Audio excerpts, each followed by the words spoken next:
أقبل شهر رمضان، شهر الخيرات، شهر البركات. أقبل شهر رمضان، شهر العتق من النيران. شهر رمضان الذي أنزل فيه القرآن هدى للناس وبينات من الهدى والفرقان. الحمد لله نحمده ونستعينه ونستغفره ونعوذ بالله من شرور أنفسنا ومن سيئات أعمالنا. من يهده الله فلا مضل له ومن يضلل فلا هادي له، وأشهد أن لا إله إلا الله وحده لا شريك له، وأشهد أن محمدا عبده ورسوله صلى الله عليه وعلى آله وسلم، وعلى أبويه الرسولين النبيين الكريمين إبراهيم وإسماعيل، وعلى كل النبيين والمرسلين وآل كل، وسلم تسليما كثيرا. أما بعد، فإن أصدق الحديث كتاب الله، خير الهدي هدي محمد صلى الله عليه وعلى آله وسلم، وشر الأمور محدثاتها، وكل محدثة بدعة، وكل بدعة ضلالة،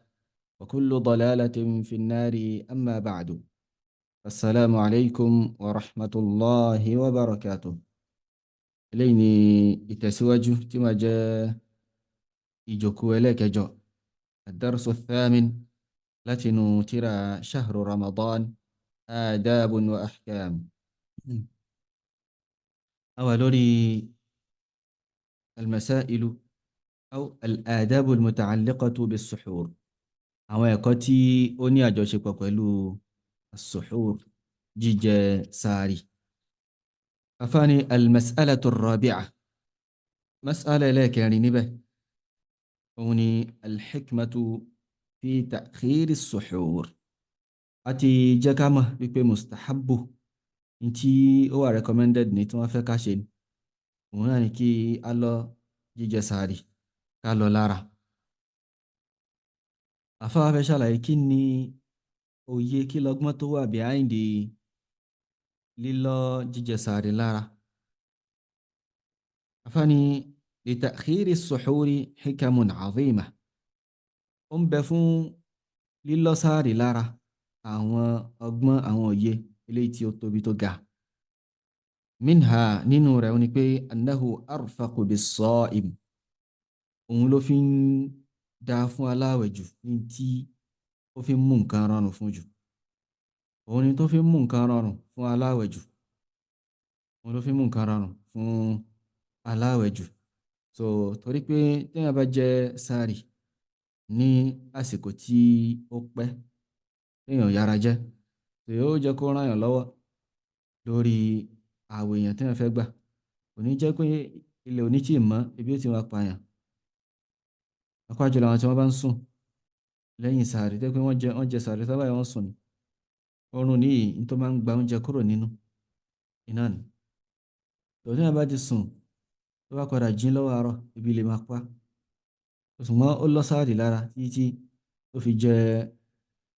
tó fi kí àsùbá tán lẹ́yìn sààrì. so téèyàn bá sùn, tó bá padà sùn lẹ́yìn pé ó lọ sí àsùbá, ó ṣe adhkar, ó padà dé, bi idhnillahi ta'ala oúnjẹ tó jẹ yóò ṣì wà pẹ̀lú ẹ̀, yóò dẹ̀ jẹ́ nǹkan tó pé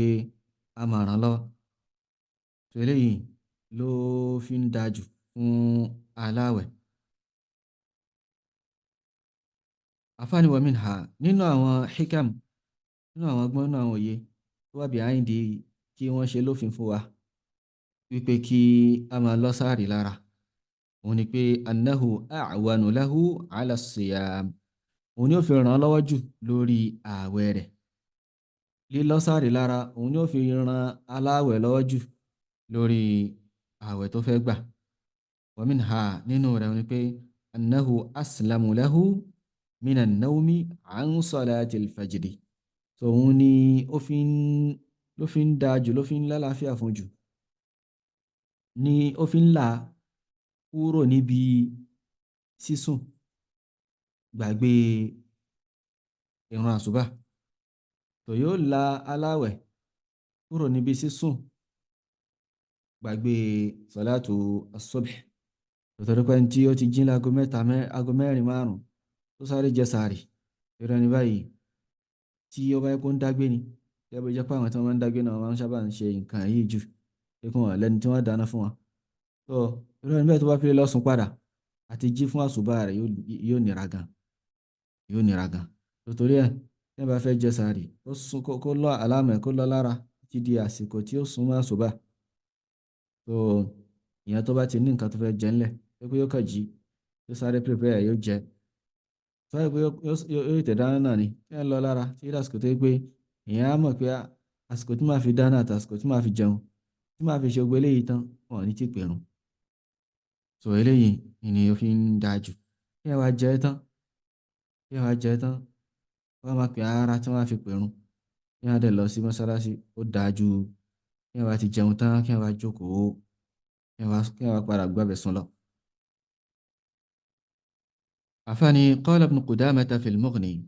ابن القدامة رحمه الله تعالى إنه المغني عفاني ولأن المقصود بالسحور أتين توريكين تيوغبا ليرو pẹ̀lú oúnjẹ sàárì tá máa ń jẹ, òun ni pé tí wọ́n gbà lérò pẹ̀lú ẹ̀ tí wọ́n fẹ́ ká gẹ̀ẹ́nì látara rẹ̀ òun ni pé at-taqawwi ala as-sawm, lílágbára lórí àwẹ̀ tí a fẹ́ gbà. wa ma kana aqraba ila al-fajri kana a'wana ala as-sawm. ní tó bá yìí ti ń sàárì tó bá ti ń oúnjẹ sàárì tó bá ti ń súnmọ́ salatul fajri jù tó bá ti ń súnmọ́ salatul fajri tó bá ti ń súnmọ́ al-fajri jù òun ni ó fi ràn yàn lọ́wọ́ lórí ààwẹ̀ jù. oúnjẹ sàárì tó bá fi ń súnmọ́ al-fajri jù òun ni ó ràn yàn lọ́wọ́ jù lórí ààwẹ̀. àfáàní wa minha nínú rẹ̀ ilé tí wọ́n jẹ́ ẹlẹ́kẹrin nínú àwọn hikam nínú àwọn òye tó wà behind pé ká máa lọ jíjẹ sàárì lára òun ni pé anna waqta as-sahari huwa waqtu nuzuli rabbi ta'ala ila as-sama'i ad-dunya. òun ni pé àsìkò sàárì òun ni àsìkò tí Allahu subhanahu wa ta'ala tí ó máa ń sọ̀kalẹ̀, òun ni àsìkò tí ó máa ń sọ̀kalẹ̀ wá sí sánmà ilé ayé. fahuwa waqtu ijabati ad-du'a aw fahuwa waqtu ijabatin lid-du'a. so àsìkò yìí àsìkò tí àdúrà máa ń gbà iná ni, àsìkò tí àdúrà máa ń gbà iná ni. Allahu subhanahu wa ta'ala a máa sọ̀kalẹ̀ ní àsìkò yìí wá sí sánmà ilé ayé, a máa tọrọ lọ́dọ̀ àwọn ẹrú rẹ̀ wípé jàre nìkan tó fẹ́ pe Allahu subhanahu wa ta'ala kóhun dá lóhùn, jàre nìkan tó fẹ́ tọrọ nǹkan kóhun fún ni tó fẹ́ tọrọ, jàre nìkan tó fẹ́ tọrọ àforíjì kóhun foríjì. afáàní fa fi sahihayn inú sahihan sahih al-Bukhari àti sahih Muslim min hadithi Abi Hurayrata radiyallahu anhu, inú hadithu Abi Hurayra yẹnu Allahu kuma ba عن النبي صلى الله عليه وسلم أنه قال لا ترى النبي صلى الله عليه وسلم كيف سيقول ينزل ربنا تبارك وتعالى كل ليلة إلى سماء الدنيا حين يبقى ثلث الليل الآخر ويقول من يدعوني فأستجيب له ومن يسألني فأعطيه ومن يستغفرني فأغفر له. النبي صلى الله عليه وسلم سيقول ينزل ربنا olúwẹ̀lẹ́dàá a máa sọ̀kalẹ̀ tabaraka wa ta'ala ọba tó ga ọba tí ó gbọngbọ́n a máa sọ̀kalẹ̀ kulla laylatin ní gbogbo òru ila sama'i dunya wá sí sánmà ilé ayé hina yabqa thuluthul laylil akhir nígbà tó bá ṣẹ́kù ìdá kẹta nínú ìdá mẹ́ta o a bá dá òru sí mẹ́ta láti ìgbà tí oòrùn ti wọ̀ tó wáyé pé oòrùn wọ̀ ní aago mẹ́fà àbí aago mẹ́fà àbọ̀ lápèjọ àbí aago méje ó dẹ̀ pé alifájàrí ẹni pé òru yóò parí ní àsìkò tí alifájàrí ń yọ ní aago márùn-ún àbọ̀ káwá calculate láàrin 5 àbí láàrin 7 ìrọ̀lẹ́ títí di 5 ìdájí tó tẹ̀lé wákàtí mẹ́rin wà ń bẹ̀ tó bá sọ pé bóyá bí 9-10 hours ló wà ń bẹ̀ káwá dá sí mẹ́ta last ìdá mẹ́ta ìdá kẹta eré tó gbẹ̀yìn yẹn tó kángun sí alifájàrí so àsìkò yìí ìdá ẹlẹ́kẹta yìí so tó òun ni Allah subhanahu wa ta'ala a máa sọ̀kalẹ̀. Fa yaqul a máa sọ pé man yad'uni fa astajiba lah, ta ni ó pè mí kí n dá lóhùn, wa man yas'aluni fa u'tiyah, ta ni ó tọrọ nǹkan lọ́dọ̀ mi kí n fún, wa man yastaghfiruni fa aghfir lah, ta ni ó tọrọ àforíjì, ta ni ó wà mí lọ́lá foríjì kí n foríjì. wọ́n ní faharijun bil mu'mini alla yaghfala 'ani ad-du'a'i fi hadhihi as-sa'ati al-mubarakah. wọ́n ní pé eléyìí tí ó fi ń dáa jù tó yẹ kí mùmíní kó ṣojú kòkòrò lórí rẹ̀, òun ni pé bí ó ní àsìkò yìí bí ó ṣe ní bọ́mú lọ́wọ́, bí ó ṣe ní gbàgbéra tí ó wá fọnú fọ́ra, tí ó gbàgbé àsìkò tó ní àlùbáríkà yìí, tí ò ní jí lásìkò náà, tí ò ní wà lẹ́ni tí ó wà láàyè láti tọrọ nǹkan lọ́dọ̀ Allahu subhanahu wa ta'ala. lẹ́yìn afáwa ní al-mas'alatu al-khamisah, mas'ala ẹlẹ́karùn-ún, mas'ala ẹlẹ́karùn-ún náà masailu yìí náà al-adabu al-muta'alliqatu bis-suhur. òun ni pé ma yusannu at-tasahhuru bihi, kí ni nǹkan tí ó ti ẹ̀bá súnnà mu, kí ni nǹkan tí wọ́n fẹ́ ká fi jẹ sàárì gan. ṣé oúnjẹ kan wà pàtó tí a sọ pé lè ló ń jẹ sàárì ní ọgbọ́dọ̀ jẹmí, àbí àti pé kí àbí èwo gan ló fi ń dáa jù, èwo ló fi ń dáa jù, èwo ló bá súnnà nabi sallallahu alayhi wa sallam mu, nabi sallallahu alayhi wa sallam tó máa ń ṣe ní àsìkò sàárì, kí ni nǹkan tó máa ń jẹ, kí ni nǹkan tó máa fi ń jẹ sàárì. afáàní yustahabbu at-tasahhuru bit-tamri, wọ́n fẹ́ ká jẹ sàárì kí pé n tá fi jẹ sàárì òun náà ni at-tamru, òun náà ni dábínù gbígbẹ. wọ́n fẹ́ ká fi dábínù ká fi jẹ sàárì. wọ́n ní wa yadullu li dhalik, in tó ń tọ́ka sílẹ̀ nínú ẹ̀rí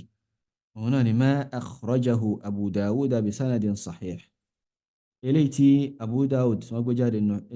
pẹ̀lú sanad eléyìí tó lálàáfíà, pẹ̀lú chain of transmission tó lálàáfíà, min hadithi Abi Hurayrata radiyallahu anhu, nínú hadithu Abi Hurayra yọ́nú Allahu kí ó máa bá, عن النبي صلى الله عليه وسلم أنه قال, Abu Hurayra gbà látọ̀dọ̀ Nabi sallallahu alayhi wa sallam kí ó sọ pé ni'ma sahuru al-mu'mini at-tamru, ni'ma sahuru al-mu'mini at-tamru, ní sàárì mùmíní tó fi ń dájú, èyí tó fi ń dájú, tó fi ń lóore jù tí mùmíní ó jẹ ní sàárì òun náà ni at-tamru, òun náà ni dábínú. tẹ́lẹ̀ ìfẹ́ tó bá lágbára irú ẹni bẹ́ẹ̀ yóò ṣe ìsọ́bà sunnah, yóò ṣe dédé sunnah nabi sallallahu alayhi wa ala alihi wa sallam, tó pẹ̀lú pé jíjẹ sàárì pẹ̀lú at-tamru, pẹ̀lú dàbínú. ẹni tí ó bá lè lágbára tó bá wọn pé mi òun gbé, so òun bùkátà láti jẹ àmàlà kíkún òun yó, àbí yóò mu ògì náà ni àti nǹkan mìíràn àwọn oúnjẹ táwọn èèyàn máa ń jẹ, so kí a má ṣe ti agbára ò gbé, kò sí tó burú tí a bá lè try ẹni tó bá lè try insha Allahu ta'ala a rí orí ń bẹ̀ bí nillahi azza wa jal. torí tamru ni ó ní àwọn iṣẹ́ eléyìí tí ó ń ṣe tí a bá jẹ́ lórí ebi, pé èèyàn tí jẹ kankan òun nìkan lòun wá lèyàn jẹ, so ó ní àwọn àǹfààní eléyìí tí ó máa ń ṣe lára. afáàní al-mas'alatu as-sadisa, alámọ̀rí ẹlẹ́kẹfà tábùkátà láti mọ̀ nínú àwọn ẹ̀kọ́ eléyìí tí ó ní ṣe pẹ̀lú sàárì jíjẹ, òun ni ma yahsulu bihi as-suhur, ma yahsulu bihi as-suhur. so kí ni nǹkan tẹ́ pé tí ẹ̀ bá ti ṣe, tí ẹ̀ bá ti jẹ, ẹ̀ ti jẹ sàárì. kí ni nǹkan tẹ́ pé tí ẹ̀ bá ti jẹ tí ó ń bùkátà pé kí ẹ̀ wá jẹun, kí ẹ̀ yóò bá kán, àbí òkèlè kan tiẹ̀ tó ní ta fẹ́ mọ̀ bí iná ilé, àbí kí wọ́n kàn mú ráìsì kékeré síbí kan kí wọ́n gbé sẹ́nu, ṣé ẹni tó bá jẹ bẹ́ẹ̀ tí ò jẹun tó pọ̀, tí wọ́n sọ pé òun náà ó ti jẹ sàárì, àbí rárá ó gbọ́dọ̀ jẹun sí, ó gbọ́dọ̀ jẹun sí. afáàní yahsulu as-suhuru بكل مطعوم أو مشروب ولو قليلا يحصل السحور بكل مطعوم أو مشروب ولو قليلا sàárì ó máa jẹ́ jíjẹ pẹ̀lú gbogbo ohun tí yẹn bá ń jẹ gbogbo ohun tí yẹn bá ń mu kódà kó jẹ́ kékeré kódà kó jẹ́ kékeré nǹkan kékeré lèèyàn jẹ nǹkan kékeré lèèyàn mu ìyẹn ti jẹ sàárì báyìí kó omi lásán lèèyàn mu ìyẹn ti jẹ sàárì báyìí jẹ́ pé oúnjẹ díẹ̀ náà lèèyàn jẹ kódà kéèyàn má mu omi sí tẹ́mi ẹ bá gbé ìyẹn ti jẹ sàárì. àfáàní wa yadullu li dhalik ní tó ń tọ́ka sí eléyìí ma akhrajahu ahmadu bi sanadin sahih ní tí alimam ahmad ó gbé jáde pẹ̀lú sanad eléyìí tí ó lálàáfíà min hadithi abi sa'idin al-khudri radiyallahu anhu nínú hadithu abi sa'id al-khudri yọ́nà allahu kuma ba عن النبي صلى الله عليه وسلم أنه قال látọ̀dọ̀ anábì sallallahu alaihi wasallam ń pé dájúdájú anábì sọ pé as-suhur sàárì jíjẹ akluhu baraka oúnjẹ rẹ̀ alùbáríkà ìbùkún bẹ́ńbẹ́ oúnjẹ ilé tá ń jẹ ní sàárì ìbùkún wà ń bẹ látọ̀dọ̀ Allah subhanahu wa ta'ala fala tada'uhu ẹ má gbé jù sílẹ̀ o ẹ má gbé sàárì ẹ má gbé jù sílẹ̀ anábì sallallahu alaihi wasallam ń gbọ́ àníyànjú wọ́n ní ká má gbé sàárì jíjẹ ká má gbé jù sílẹ̀ o walau an yajra'a ahadukum jur'atan min ma' kódà kó pẹ́ ní kọ̀ọ̀kan nù yín yóò kàn mú gẹ̀ẹ́ kan nínú omi lásán pé gẹ̀ẹ́ kan péré iná lẹ́mu nínú omi ẹ má fi sàárì ṣeré fa inna Allaha azza wa jalla wa malaikatahu yusalluna ala al-mutasahhirin wọ́n ní torí pé dájọ́ Allahu tí ọlá rẹ̀ ga àtàwọn màláìkà rẹ̀ wọ́n máa ṣe salat fún àwọn almutasahhirun salatullahi lórí àwọn ẹrú rẹ̀ wọn náà ni athana'u alayhi wa dhikruhu fil mala'il a'la so wọ́n máa ní pé Allah subhanahu wa ta'ala ń ṣe àsàlátù fáwọn ẹrú rẹ̀ fáwọn ẹ̀dá rẹ̀ tí wọ́n rẹ̀ ń pé kí ni yóò máa yìn wọ́n yóò máa mention wọn yóò máa yìn wọ́n lọ́dọ̀ àwọn màláìkà ní sama so sọláàtì àwọn màláìkà wọn ni ká máa ṣe àdúrà fún ẹrú wọn máa tọrọ àdúrà lọ́dọ̀ Allah subhanahu wa ta'ala fún àwọn ẹrú rẹ̀ tó tí a bá ń jí tó ń jẹ sàárì irú nǹkan báyìí yóò máa bá Allah subhanahu wa ta'ala yóò máa yìn lọ́dọ̀ àwọn màláìkà ànábì sọ àwọn màláìkà náà àwọn náà máa ṣe àdúrà fún irú ẹni bẹ́ẹ̀ tàfà ní hadithu yìí صححه الحافظ المنذري في الترغيب والترهيب الحافظ المنذري وصحح إنه ترى الترغيب والترهيب لنا فواني قال الحافظ ابن حجر في الفتح في فتح الباري الحافظ ابن حجر العسقلاني رحمه الله وصلنا فتح الباري يحصل السحور بأقل ما يتناوله المرء من مأكول ومشروب يعني السحور ní sàárì jíjẹ ní èyàn máa di ẹni tó jẹ sàárì pẹ̀lú in tó kéré jù nínú nǹkan téèyàn máa ń jẹ nínú nǹkan téèyàn máa ń mu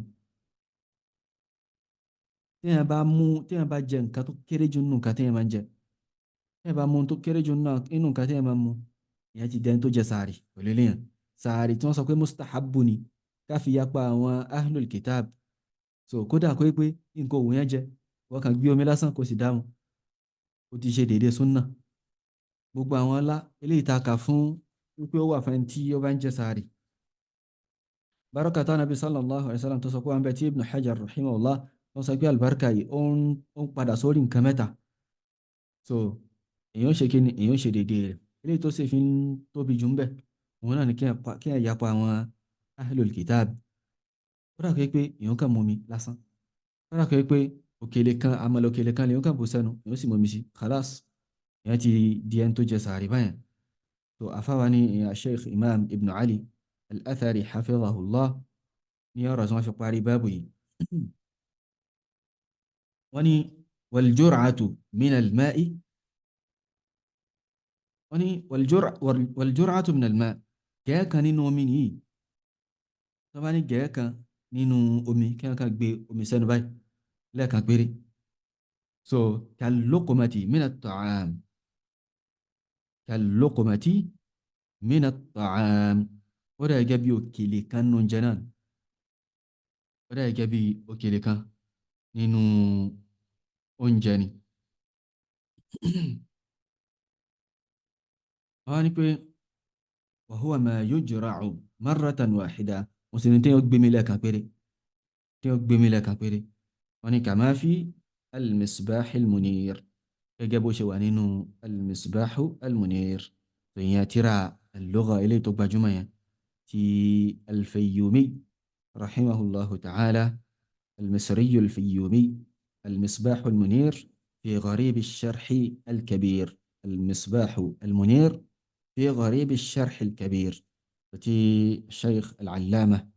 أبو العباس أحمد بن محمد بن علي المصري الفيومي رحمه الله تعالى في وقه. فلين قري الآداب المتعلقة بالسحور. والله تعالى أعلى وأعلم. سبحانك اللهم بحمدك، أشهد أن لا إله إلا أنت، أستغفرك وأتوب إليك. والسلام عليكم ورحمة الله وبركاته.